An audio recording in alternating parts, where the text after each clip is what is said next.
Dragi prijatelji, večeras ćemo u čudnim pričama ispričati jedan događaj koji se desio 2016. godine u okolini Kraljeva, tačnije u selu Ratina, odnosno u zaseoku tog sela koje se zove Donja Ratina. Bilo je 7. decembar, nedelja, i jedan mladić je pozvao policiju negde oko 16 časova i rekao je: molim vas, dođite, moj otac je otišao negde sa puškom. Stavio je pušku u kola, bio je dosta nervozan i otišao je punim gasom i uputio se u nepoznatom pravcu. I naravno, policija je došla u selo, u Ratinu, a kada su došli, bili su šokirani onim što su čuli. A šta se zapravo desilo? Dolaskom policije saznali su da je otac ovog mladića koji je pozvao policiju izvršio zapravo jedan masakr. I počeli su da ga traže. I da krenemo redom šta se tačno dešavalo. Taj čovjek se zvao Života Radičević, star 61 godinu. On je u selu važio za domaćina, i to za bogatijeg domaćina u Ratini, i svi su ga uvažavali i poštovali. Uvažavala ga je pre svega i porodica Stevanović, koja je bila udaljena svega 50 metara od njegove kuće. Oni su nekada živeli u veoma dobrim odnosima. Slagali su se, išli su jedni kod drugih na one krsne slave. Kada bi trebalo nešto da se pomaže u polju, išli su jedni drugima da pomažu. I sve je to funkcionisalo u savršenom redu sve do 2014. godine, kada je izbila svađa između domaćina ovih porodica, odnosno između Živote Radičevića i Zorana Stevanovića. A zašto je izbila svađa između ovo dvoje uglednih seoskih domaćina? Izbila je zbog zemlje. Imali su neki nerešeni spor oko nekog parčeta zemlje koje je nekada davno, ko zna na koji način, promenilo vlasnika, ali nije to registrovano u sudu. I sada se desilo da, recimo, stari vlasnik plaća porez, a novi vlasnik obrađuje to parče zemlje. I izbio je incident oko svega toga, došlo je do svađe i ove dve porodice su prestale da komuniciraju. A Zoran Stevanović, čovek koji je bio s one druge strane te svađe, on je inače važio za jednog od najuglednijih ljudi u Ratini. Zašto? Zato što je u nekoliko saziva mesne kancelarije bio šef te mesne kancelarije u Ratini i važio je za čoveka koji je i politički pismen. Išao je u Skupštinu grada Kraljeva kad god su te sednice i tražio je sve ono što treba za njegovo selo. I mnogo toga je uradio i doprineo razvitku i boljitku sela. Tako da su ga svi u Ratini obožavali i poštovali. Posle ove svađe oko zemlje, oni su postali krvni neprijatelji. Da li je to parče zemlje završilo i pred sudom, da li je dobilo neki sudski epilog, to sada tačno i nisam siguran, ali u trenutku ovih dešavanja o kojima večeras pričamo, to parče zemlje je i dalje sporno. I ono je jabuka razdora između ove dve porodice. Pre svega, Života Radičević je bio ubeđen da Zoran Stevanović ima dobre veze u opštini, a pretpostavljam da i jeste imao dobre veze u opštini Kraljevo, jer pre svega bio je šef mesne kancelarije i odbornik u opštinskom sazivu u Kraljevu, i normalno je da je poznavao i predsednika opštine Kraljevo i komandira policije u Kraljevu, i normalno da je znao sve ljude, od inspektora za ove poslove, od inspekcije za ovo. Ovaj čovek je kao šef mesne kancelarije bio dužan da sve to zna. A na kraju krajeva, kada bi dolazili i policajci da obiđu Ratinu, dolazili bi u mesnu kancelariju i razgovarali bi sa Zoranom Stevanovićem o problematici u selu. I sada Života je najverovatnije umislio u svojoj glavi: ovaj Zoran doći će mi glave jednog dana zbog onog parčeta zemlje. A ja sam u pravu. I sada ta zemlja ne vredi puno. I ajde da ne pričamo samo o Ratini, da uzmemo kompletnu Srbiju. Ako se ljudi zakače zbog nekog zaliska, zbog jedne brazde zemlje, postaju malte ne krvni neprijatelji. Vi možete svašta nešto da pričate po selu. Možete da pričate da ste se švalerisali i sa ženom nekog domaćina. Sve su to neke kafanske priče ili one priče iz prodavnice. Ali, ako mu dirnete u zemlju, onda ste nadrljali. Jer ljudi po selima u Srbiji spremni su da vas ubiju za jednu brazdu. Mnogi kažu, to je pozitivna stvar, bez obzira što neko misli da zemlja ne vredi. Jer baš sam razgovarao sa jednim čovekom koji je imao obračun sa svojim komšijom oko jedne brazde. I kaže mi, sinko, nisi u pravu. Seljak mora da voli svoju zemlju, jer zemlja njega hrani. I on sa zemljom ima poseban odnos. On je ne obrađuje kao što je ti gledaš svojim očima.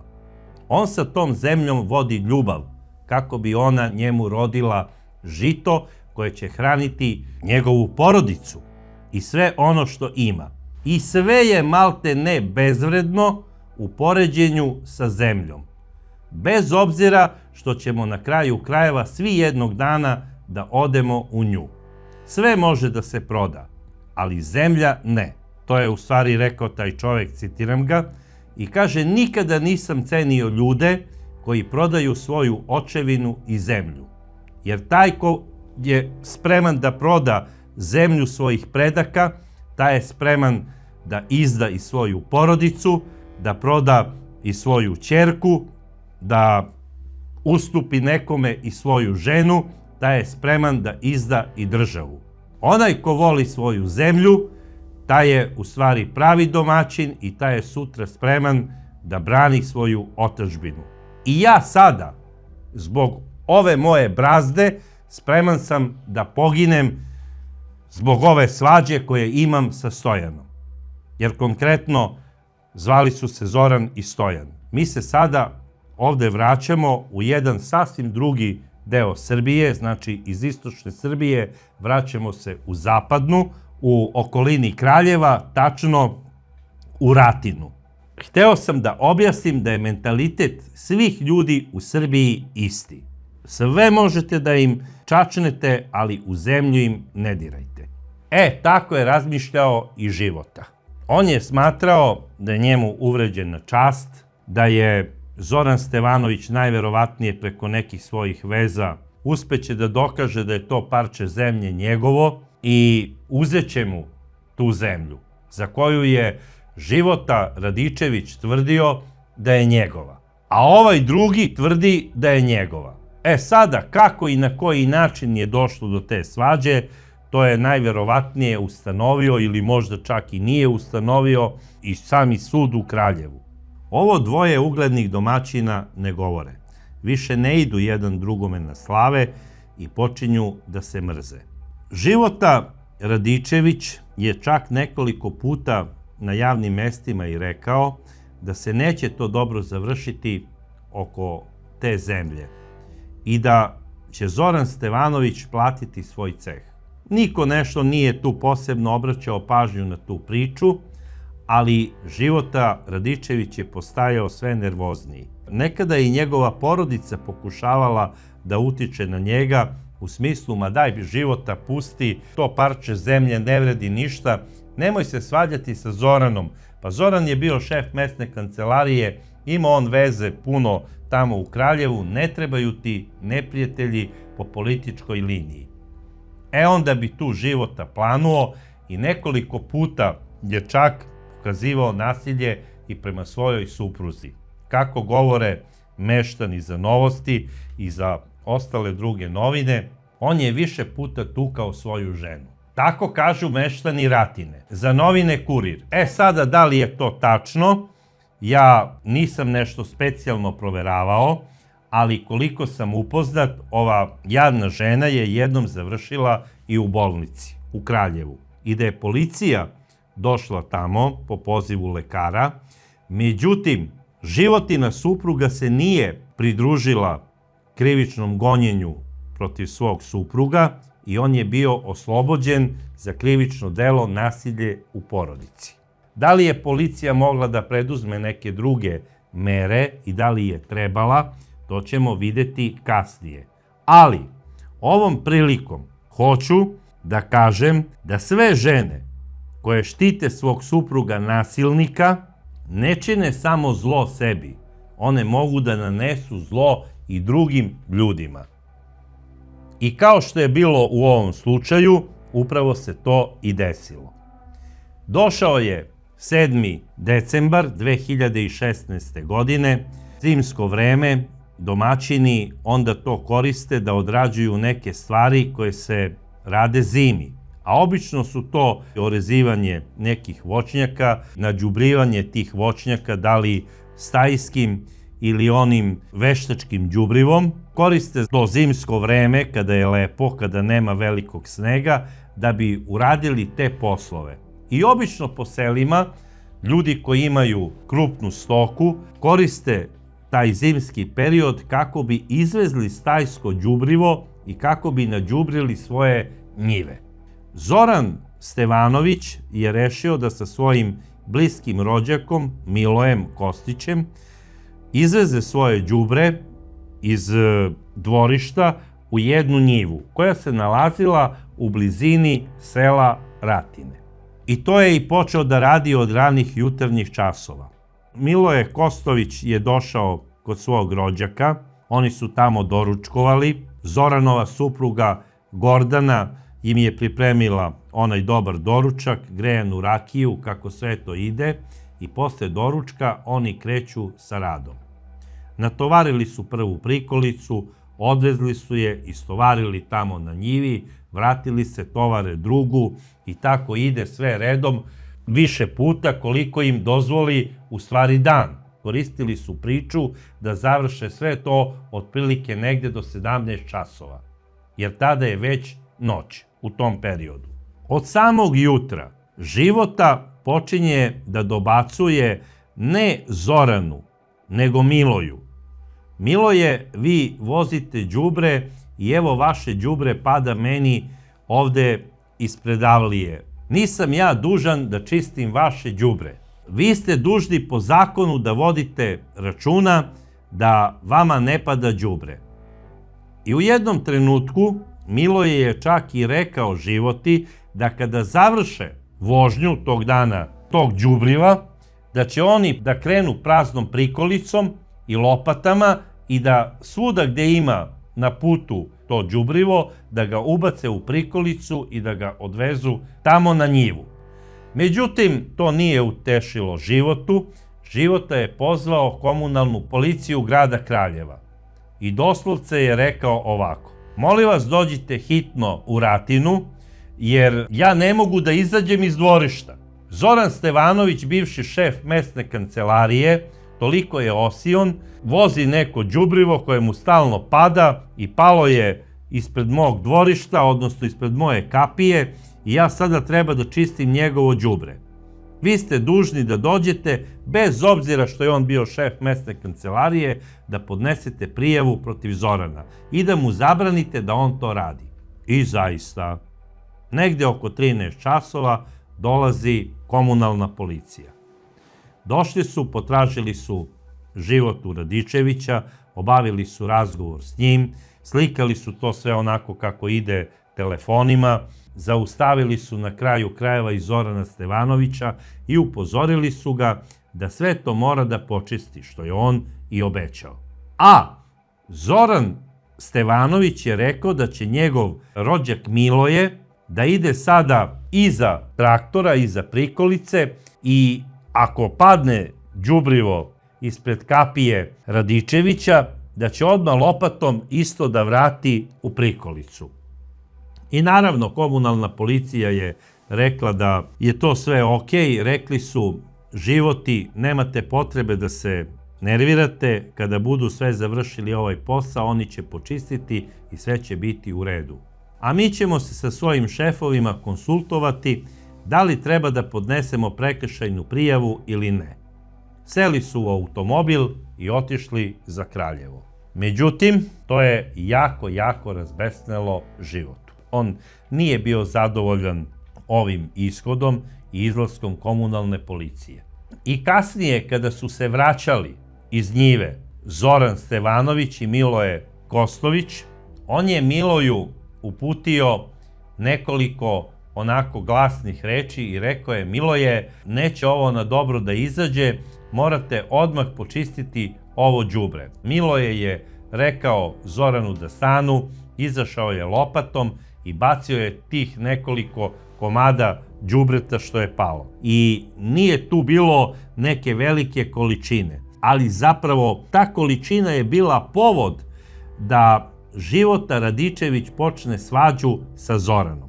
I onda je otišao i do seoske prodavnice, tamo je razgovarao sa nekim ljudima i rekao je: evo vidite, došla je komunalna policija i štiti bivšeg šefa mesne kancelarije. Sve je to politička mafija. Međutim, i za te stvari ima leka. Tako je rekao Života.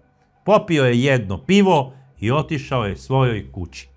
To je već negdje bilo oko 15 časova. Sačekao je on da ovi još jednom prođu sa tim tovarom stajskog đubriva i otišli su na tu njivu gdje izbacuju to đubrivo.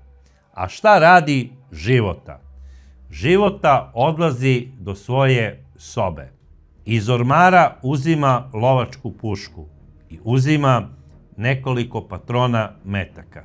I ni manje ni više upućuje se ka kući Zorana Stevanovića. Ulazi u njihovo dvorište, kapija je otvorena zato što non stop ovi dolaze i odlaze tim traktorom, i upućuje se ka ulaznim vratima. U kući se nalazila Gordana Stevanović, supruga Zorana Stevanovića, i bila su njihova unučad, koje je Gordana čuvala. I ona je odmah svojim unučićima rekla da odu na gornji sprat.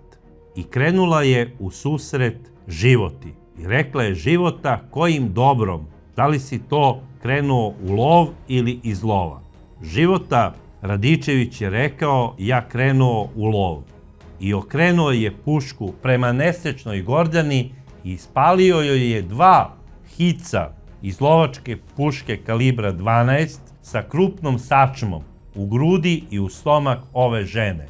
Ona je odletela nekoliko metara unazad i pala je.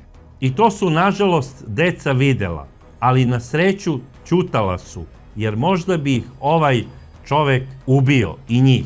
Ali on je odlučio da sada ode i da se obračuna i sa Zoranom.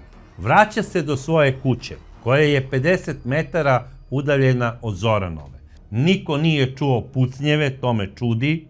Niko nije njega registrovao u tom trenutku sa puškom i niko nije pozvao policiju. Ulazi u svoje dvorište, seda na frezu, to je onaj motokultivator, pali frezu i odlazi put njive gde je znao da se nalaze Zoran i Miloje. Dolazi tamo i zatiče ljude na njivi kako razbacuju đubrivo. I bez ikakvog upozorenja podiže pušku prvo prema Zoranu Stevanoviću i ispaljuje mu metak u grudi. Čovek je sa prikolice odleteo nekoliko metara u vazduh i pao je tamo na zemlju. Nesrećni Miloje pokušava da beži, međutim, Života puca i pogađa ga u bok. Miloje pada, a Života prepunjava pušku, znači ubacuje nove patrone i prilazi i ispaljuje u nesrećnog Miloja smrtonosni hitac kao overu, a onda odlazi iza prikolice, pronalazi i Zoranovo telo, koje je već bilo beživotno, jer ga je pogodio u grudi, i ispaljuje u njegove grudi još jedan metak kao overu, da bi bio siguran da su obojica mrtvi. I onda seda na onu istu frezu i vraća se do kuće.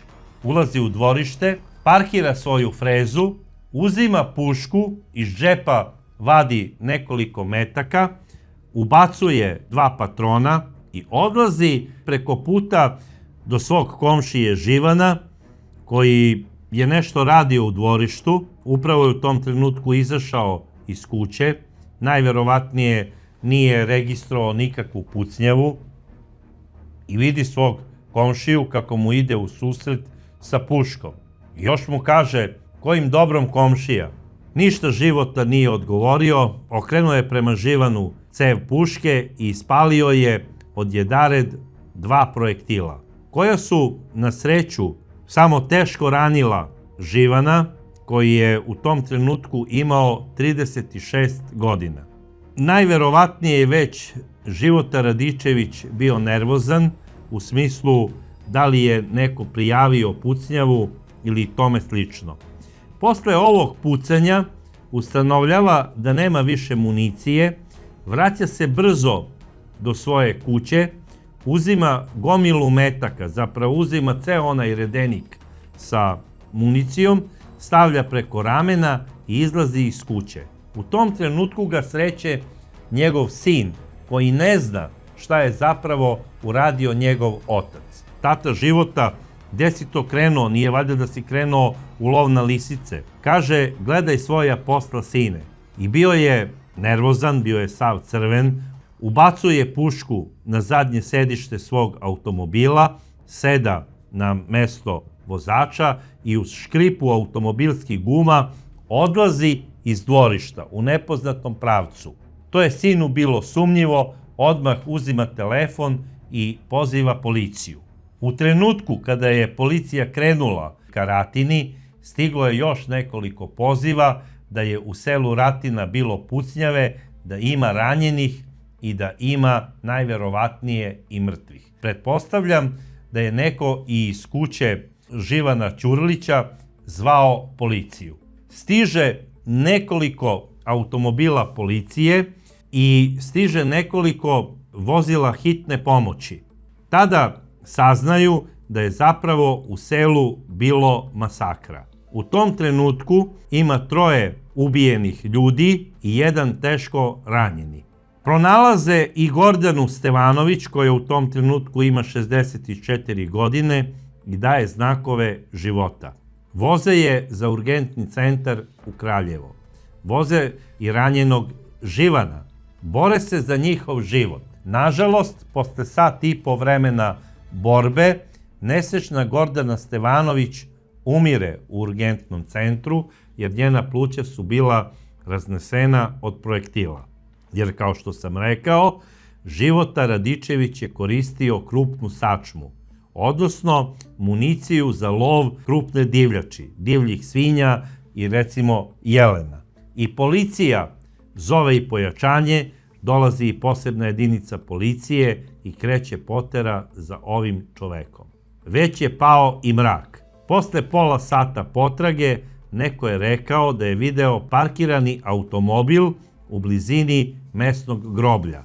I policija odlazi na groblje i ispred grobnice Životinih roditelja pronalaze i njegovo beživotno telo.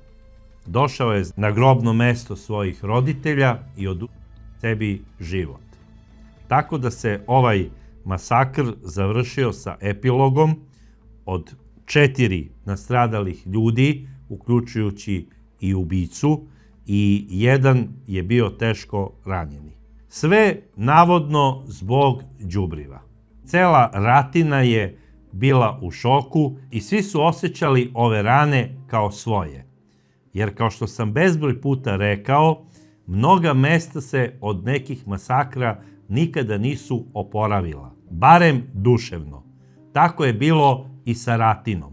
I kada su ljudi počeli sada posle ovog događaja i posle sahrane, kada su sahranjeni nastradali, kada je 3 kovčega u jednom danu spušteno u istom trenutku u rake i kada je nekoliko sveštenika obavilo opelo, to se sve dešavalo sat vremena posle podneva, nekoliko sati posle toga na tom istom groblju sahranjen je i ubica Života Radičević. Bez prisustva sveštenika, samo u prisustvu svojih najbližih iz porodice. Ljudi sela Ratine bili su ogorčeni. Govorili su sada sve i svašta. Pa onda su govorili, kriva je policija, bez obzira što njegova žena nije htela da se pridruži onom krivičnom gonjenju, jer možda sirota nije imala gde da ide ako pokrene neki postupak protiv Živote, ali imala je gde da ide, zato i postoje sigurne kuće, ali ja ne bi sada da toliko optužujem Životinu ženu što nije gonila svoga supruga i da ga smesti u zatvor tamo gde mu je i bilo mesto, pa da se to desilo, ne bi se desio ovaj masakr. Ali, da li je mogao i na drugi način da se ovaj masakr izbegne? Mogao je. Policija je mogla, zbog nasilja u porodici, Životi da oduzme oružje. Jer on je imao oružje na uredno izdatu dozvolu. I mislim da je tu napravljen veliki propust, kao što misle i svi meštani sela Ratina. I ovo neka bude pouka svim ljudima koji na neki način se bave bezbednošću, a posebno za one koji rade u policiji, na bezbednosnim sektorima, da ne tolerišu nikakvo nasilje na svom bezbednosnom sektoru. I svaki nasilnik koji uradi bilo kakvo nasilje u smislu narušavanja javnog reda i mira ili bilo čega, da bude sankcionisan tako što će mu biti pisana prijava za to i koju će na kraju krajeva ili odrobijati ili novčano platiti, i ako ima oružje da mu se isto obavezno oduzme. A koliko znam, po zakonu Republike Srbije, takav je i zakon. Jer zakon je jasan. Svako ko počini narušavanje javnog reda i mira, treba mu oduzeti oružje koje posjeduje na lično ime. Tu filozofije nema. Dragi prijatelji, ovo je još jedan masakr u lancu mnogih koji su se desili u Srbiji. Na svake 3 godine u proseku imamo po jedan masakr gde stradaju 3 i više lica. I od 1974. godine, od kada se vodi zvanična statistika u Srbiji, ubijeno je u masakrima 120 lica, a preko 300 je ranjeno, a hiljade je duševno ranjeno i osakaćeno, a mnoga mesta se od nekih masakra nikada neće oporaviti. U cilju da se ovakve stvari ne dešavaju, moramo se svi zapitati šta možemo učiniti za bezbednost našeg mesta. A prva i osnovna stvar je prijavljivati svakog nasilnika i svako čudno ponašanje iz svog komšiluka. Ne znam da li delite moje mišljenje, ali ako imate neko drugo mišljenje ili ako se slažete sa mnom, voleo bih da to pročitam kao i dosad u vašim komentarima. A do sledeće čudne priče ja vas pozdravljam sa nadom da nikada nećete prisustvovati ni jednom masakru. Puno vas voli vaš Braca.